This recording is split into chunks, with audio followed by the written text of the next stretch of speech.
Hey family, so I am back. In September, I found out that, well, let me explain first. In September, I was tagged by one of my sisters that I am subscribed to, Miss Chocolate Star. Now, the tag that I thought that she had put me in, because she left a message, an inbox message, I thought it was the 5 things I'm not here for tag. And so I wrote out all my answers and everything like that. And so I went and I checked back at the video just to make sure they have the title right. And I found I didn't see my name, so I was like, well, maybe she forgot to put my name there and, you know, she just tagged me. Something told me to go back to the inbox and check that message. And sure enough, she tagged me for another challenge, which I will do that. But it wasn't this challenge, but since I already wrote out my notes and everything, I'm going to just do it.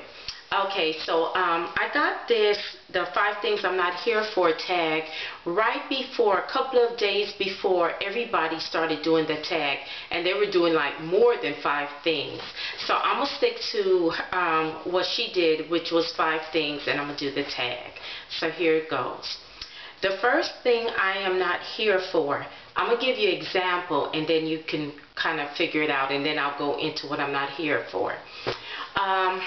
A couple of months ago, I was on public transportation. I was on the bus. And it was 2 little girls sitting to the side of me, to the left and to the right. And before they came on, it was these 2 guys that were standing up at the side. So they were having their conversation, and the little girl to my left, she got kind of in their conversation. The one guy looked straight ahead, didn't pay attention to her, wouldn't say anything. And the other one that was speaking, that she was trying to kind of confront, he just said like, oh really? It's like they, you know, they knew better than to really answer her. She was a little girl, and she was about between 12 and 14. So I just kind of looked at her, but I was kind of wary of her myself. So we were sitting there and everything. She got on the phone and was calling somebody, and as she was calling, she was moving her leg back and forth. Her leg hit me. I kind of contemplated whether I should say anything to her, whether I should move, or just kind of move away. So I decided to say to her, you know, excuse me, but you kicked me. She said, my bad. I looked and I was like, now contemplating whether I should say something to her about that. And I said, what do you mean you bad? I said, what do you mean my bad? Don't you mean I'm sorry? She said, sorry? I'm not sorry. I'm not a sorry person. So she's now seen at that in using good manners by saying, excuse me, oh, I'm sorry, I didn't mean that, is being a sorry person. So she'd rather say a statement like, my bad, which means just like you're acknowledging you did wrong, but you're not really saying to that person, oh, I did you wrong. So she was on the phone, and I guess the person on the phone was asking her why, what's going on, and she was telling them. I hate that statement so much. To me, it's another way for people just to not communicate with other people and not be nice to people. When you do people wrong, you need to say, oh, excuse me, I'm sorry, I didn't mean that, I didn't realize what was going on, or something. Saying my bad is just a statement, and to me it's another way for young people to be disconnected from other people. So when we wonder why they don't care, or they're only thinking of themselves, this is one of the reasons. And I've noticed like a lot of older people now are saying my bad too, like we learned it from the kids. Okay. Number 2, the high and low end skirts. I hate them.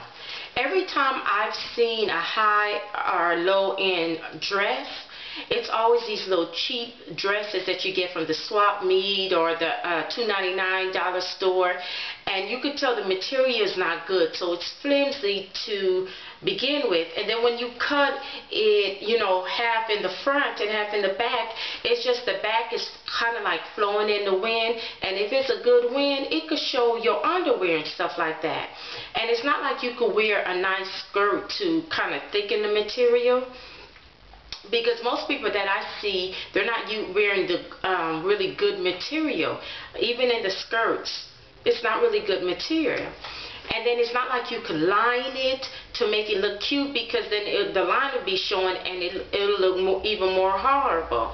And then it's not for everybody, because you have people that have these little chicken legs. They're not the best legs. They got markings on their legs, like, you know, what you call them? Those little black marks, like they've been bitten by dogs and fleas and stuff like that. And then I remember this outfit in the 80s, but I remember like a lot of models used to wear it, real tall models, and you used to see it in the book. Like it would be short and ruffle in the front, and then in the back it would be long. And I never liked that style then, but with the models, because they're tall and statuesque, they could kind of play it off a little bit, and then it would be in like a show or something. So, you know, when you're doing these little model shows, anything kind of goes. I'm just looking at my time, y'all. Okay, so let me keep on going. Number 3, men still rocking cornrows. To this day, that style doesn't seem to be out of style for a lot of older men, 35 and over, and I can't understand that. Also, men that are just rocking long hair, period, or long puffs or ponytails.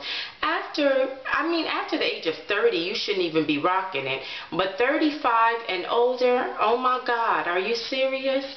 And then these people, not everybody, but some of these men with good hair, they like to show their Indian heritage, because I guess girls still go crazy over that good hair, and oh, you got Indian in you, and you got this and stuff like that.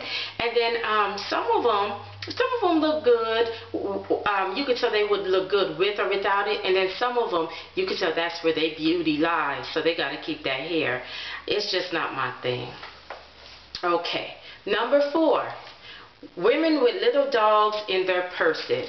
Now, the women that I know that have little dogs in their purses, they live out here with me in the hood.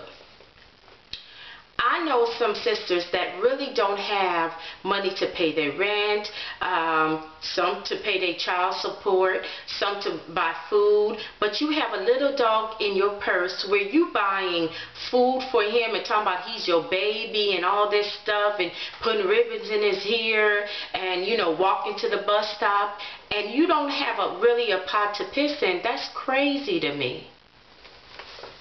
Number 5. Sandals in the winter. Now, I like sandals myself, and I really like them really cute sandals, especially the ones that you can get like maybe 2 for $10. You could get the great deal. But in the winter, you cannot tell me that you are not cold. The only way you're not feeling cold is if your feet is numb from diabetes. You have no feeling in your feet. That's the only way you're not feeling cold. And if that's the case, then that means your foot needs to be amputated. I don't get it. So, I mean, I'm all for fashion and being cute, but we have to be sensible here, ladies. So I hope you like my 5 things. I try to make it fun and light, and a light read, nothing too heavy. Pretty much, I think a lot of people said everything that needs to be said. So I just kind of, you know, thought of some things that kind of bothered me a little bit or a lot, and decided to do that. So God bless you, and I hope you enjoyed it. Smooches.